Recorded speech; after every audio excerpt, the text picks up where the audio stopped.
Assalamualaikum warahmatullahi wabarakatuh. Selamat malam untuk semuanya. Pada kesempatan malam hari ini, saya Ki Blangkon ingin bercerita tentang pengalaman saya di daerah Jawa Tengah, tepatnya di Kulon Progo. Di suatu hari saya di sana untuk berjaga rumah ataupun berjaga depo pertambangan pasir. Di sini saya akan menceritakan sedikit pengalaman saya yang selama ini saya sendiri Ki Blangkon menempati rumah yang sangat angker. Rumah yang sangat angker. Di situ ada satu rumah. Disitulah Ki Blangkon yang menjaganya kurang lebih 1 tahun. Di situ banyak pengalaman saya di situ. Setiap malam kedengaran anak nangis dan juga suara-suara yang merintih minta tolong. Karena apa? Di situ dekat jembatan. Seringkali kerap kejadian tabrak ataupun tabrak lari di situ.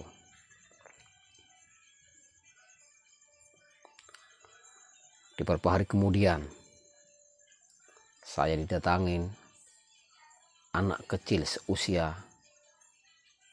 5 tahun.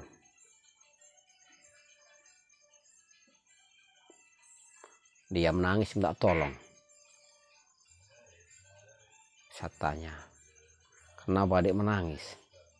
Katanya mencari ibunya. Padahal mereka sama-sama udah tiada karena korban kecelakaan. Banyak hal mistis di sana itu, banyak hal mistis.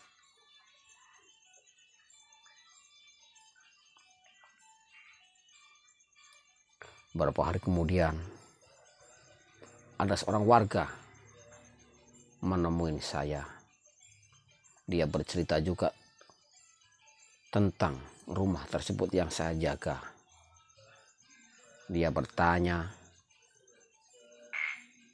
kenapa kamu berani di sini sendirian? Dia bertanya dengan saya, tuh warga setempat tanya dengan Ki Blangkon.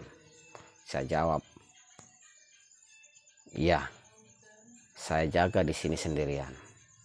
Emangnya ada cerita apa di situ, Ki? Ataupun Abah, dia udah tua. Itu warga, setahu saya itu warga. Saya tahu Ki Blangkon itu warga, dia itu datanglah.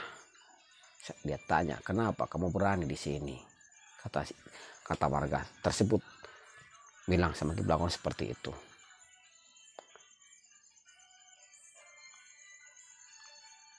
Udah setelah itu dia bercerita, katanya di sini banyak pembuangan hal mistis, seperti orang yang nyupang apapun di situ untuk menaruh barang-barang seperti itu.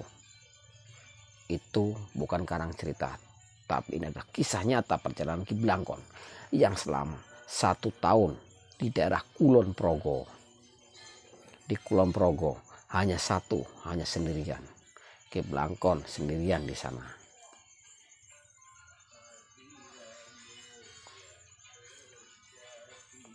Setelah itu dan bergantian malam harinya, Ki Blangkon ditemuin seorang perempuan dengan anak kecil. Di situ dia menangis minta tolong. Saya tanyain, kenapa kamu menangis? Saya bilang seperti itu.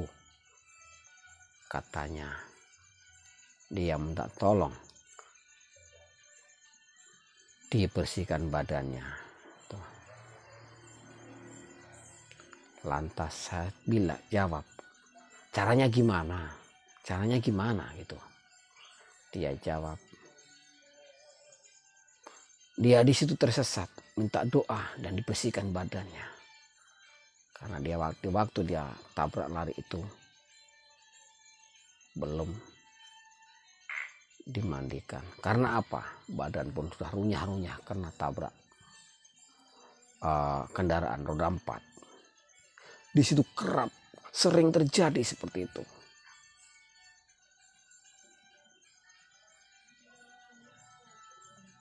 Oleh karena itu, kita sebagai manusia, setiap kita pergi maupun kita berjalan, iringilah dengan doa, dengan membaca Bismillahirrahmanirrahim ataupun menurut keyakinan sendiri-sendiri. Itulah perjalanan Ki Blangkon yang selama 1 tahun di daerah Jawa Tengah, Kulon Progo. Banyak sekali di situ pengalaman, masih banyak pengalaman Ki Blangkon yang 1 tahun hanya sendirian tinggal di rumah kecil tanpa ada seorang teman. Kerap didatangin makhluk-makhluk gaib seperti itu. Itulah pengalaman bagi Ki Blangkon.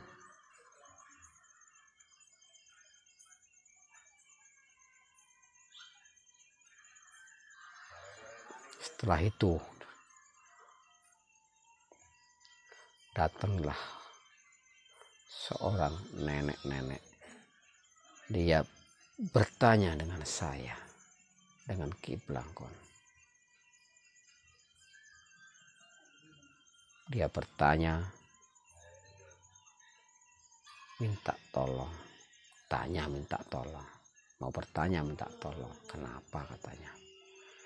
Di situ dia ternyata juga dari penjaga rumah tersebut setiap hari, setiap malam